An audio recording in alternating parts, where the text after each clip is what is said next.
Buenas noches.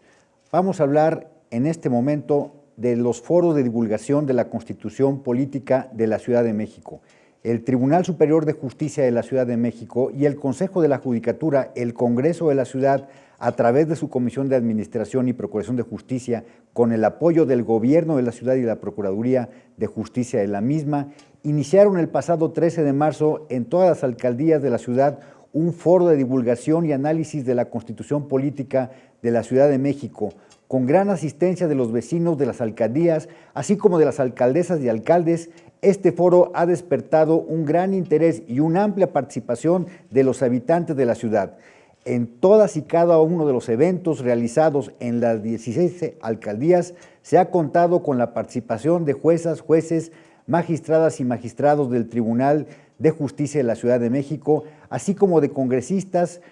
y concejales y funcionarios de la Procuraduría de Justicia de la ciudad. En estos foros se ha dado un paso muy importante para el restablecimiento de la justicia de cercanía con la gente y el conocimiento directo de las necesidades sociales para mejorar el funcionamiento de todo el aparato de justicia de la ciudad. El presidente del Tribunal de Justicia y del Consejo de la Judicatura, el doctor Rafael Guerra Álvarez, ha expresado el compromiso del Tribunal y del Consejo para establecer una cercanía permanente con los habitantes de la ciudad, impulsando además la impartición de justicia a través de la mediación como una alternativa para la solución de conflictos. La clausura de estos foros se realizará el próximo jueves 16 de mayo en las instalaciones del Tribunal de Justicia. Muchas gracias.